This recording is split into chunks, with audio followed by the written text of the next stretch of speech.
Howdy, Ags. I'm Kyle McClinigan, the multimedia editor for the Battalion. Today is Thursday, January 20th, and welcome to this week's episode of the Bat Signal. Up first, more dining options have opened on West Campus. Here with more on the story is our news editor, Aubrey Vogel. After seeing a need for more food options for students who frequent Texas A&am's West Campus, the Board of Regents approved the two-story West Campus Food Hall in May of 2020 for the area located behind the Biochemistry/Biophysics building. The project opens its doors for the first time on Tuesday, January 18th with two restaurants, Copperhead Jack's and Houston Street Subs. More vendors will continue to open as construction finishes throughout 2022.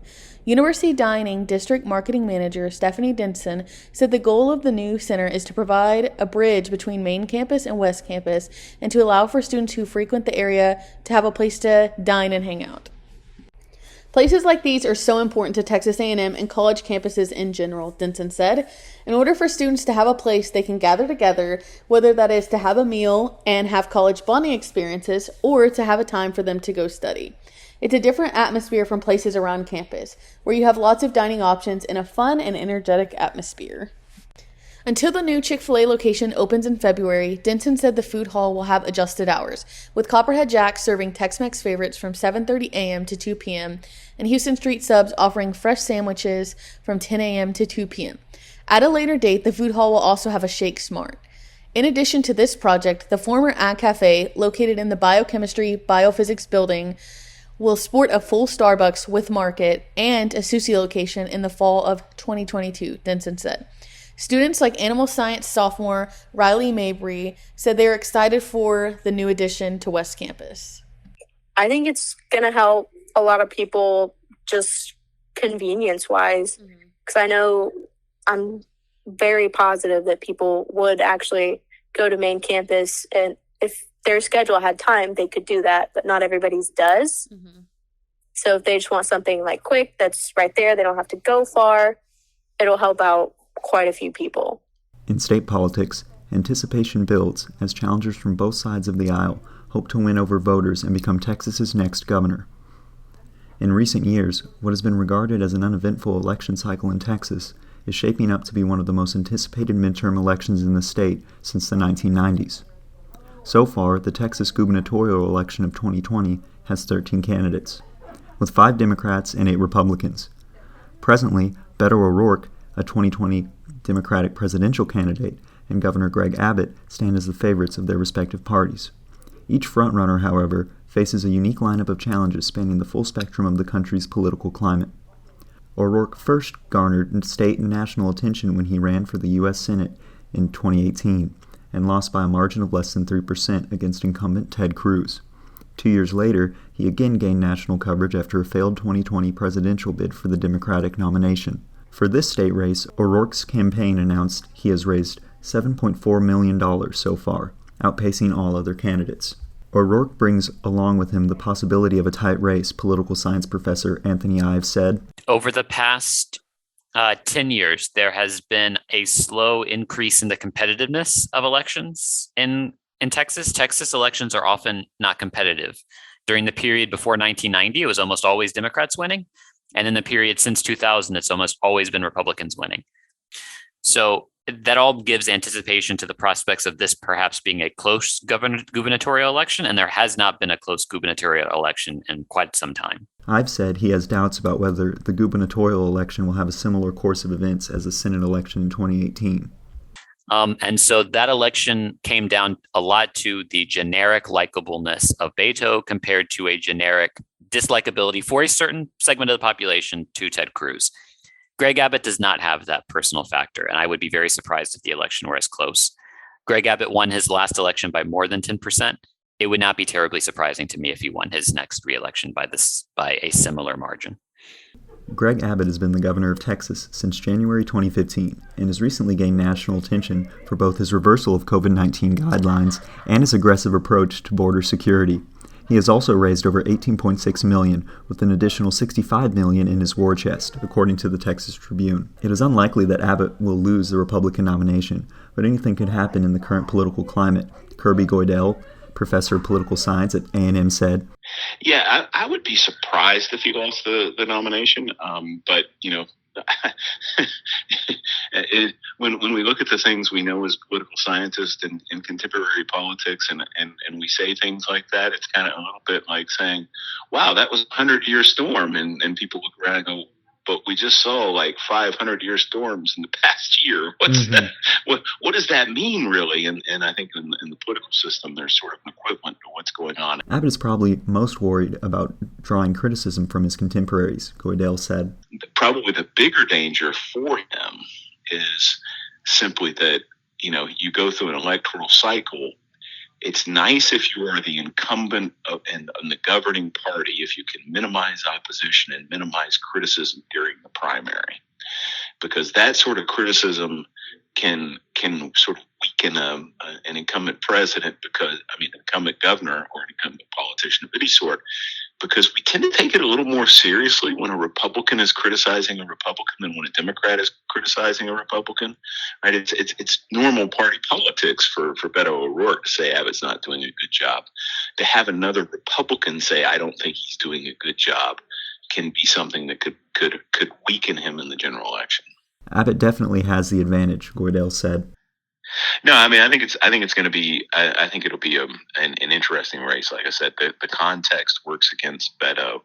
So if I had to bet, I'd take Abbott. But that's because he's sort of playing on a home field advantage. Not only is he an incumbent, but he's running in a year that's probably going to be hard on the Democratic Party. Up next, how Omicron is affecting campus. Amid the start of the spring semester, the Omicron variant lurks in the background of campus's day-to-day operations.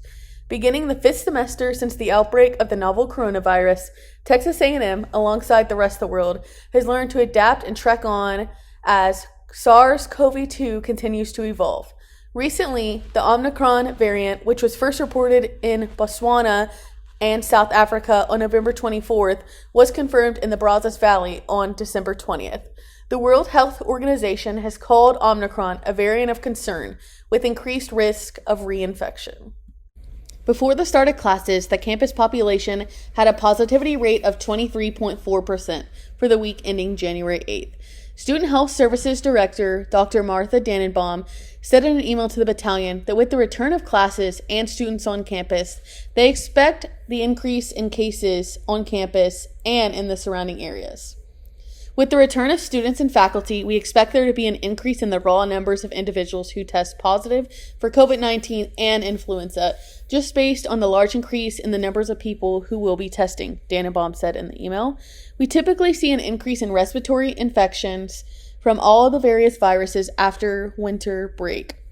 Many of us have traveled and or spent significant time outside of the local area, which allows us to be exposed to viruses that may be more prevalent in other parts of the country or world.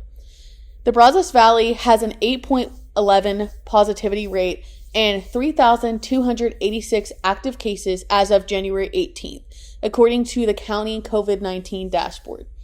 Brazos County Health District Workforce Development Coordinator Mary Parrish said the county is also expecting a rise in the large number of overall individuals testing and receiving positive results. We are very concerned about the current caseload, and we are very sure that the numbers are going to go up as soon as students show up. Mm-hmm. We've seen this trend every semester that when the students come up, we're going to see another spike. Mm-hmm. Here to provide some insight into how students are reacting to the recent wave is Caroline Wilburn, the Assistant Life and Arts Editor.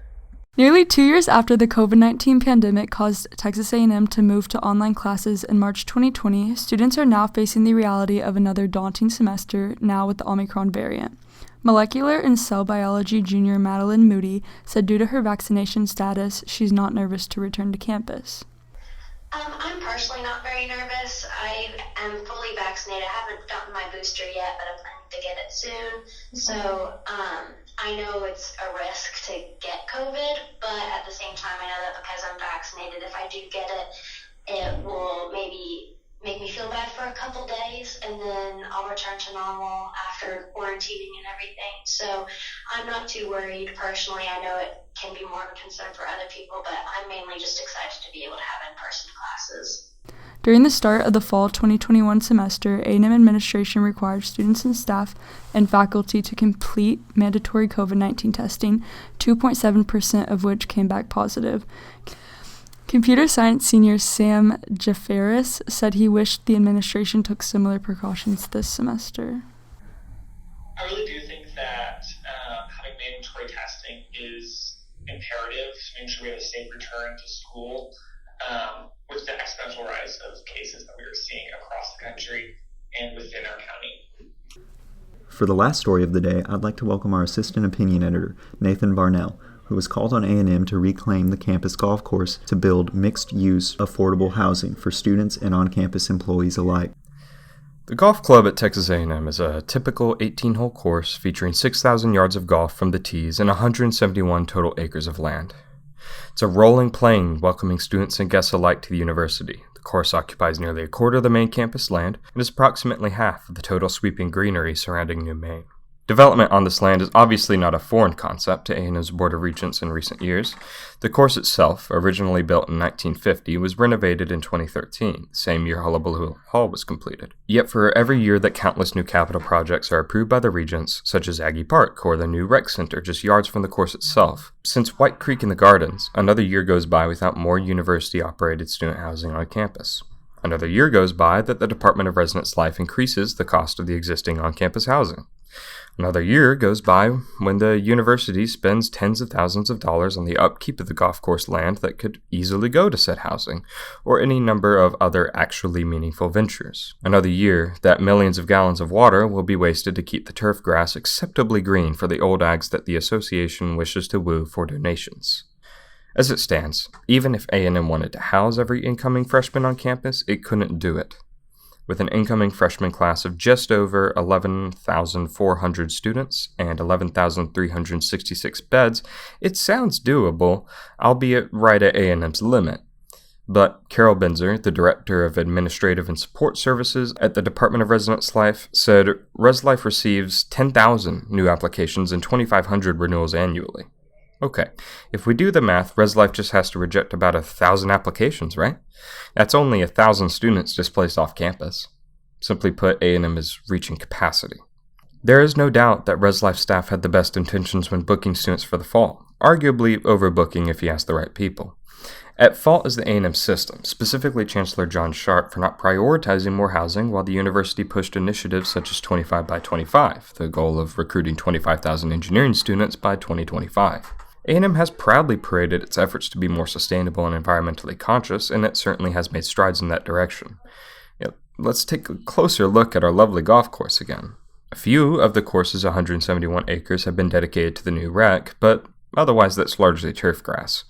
For fairness, let's cut that number down to 150 acres by deducting the ponds and sand traps. The Golf Course Superintendents Association of America reported in the early 2000s that an average of 1.9 acre-feet of water is used per irrigated acre. I'll spare you the technical details, but that means that the 150 or so acres of irrigated grass at the front of campus uses 285 acre-feet of water per year. Now, as a rule of thumb, the average U.S. household uses one acre-foot of water per year. Converting to gallons of water, that means our golf courses use somewhere around 92,867,656 gallons of water per year. 93 million gallons. And I'm being generous to the green jewel of our golfers because the American Southwest demands more water than the national average, according to the same report. Much more. To quote a 2008 NPR piece on the topic, a golf course is a selfish creature. Well, that's all for this week. For the full coverage of all of today's stories and more, visit thebat.com. Also be sure to check out our weekly print edition published every Thursday. Be sure to be on the lookout for our upcoming weekly sports podcast for all things Aggie sports. And as always, be sure to subscribe to The Bat Signal, wherever you get your podcast. This week's contributors are Aubrey Vogel, Caroline Wilburn, Nathan Varnell, and Kyle McClinigan. This podcast was produced and edited by Kyle McClinigan.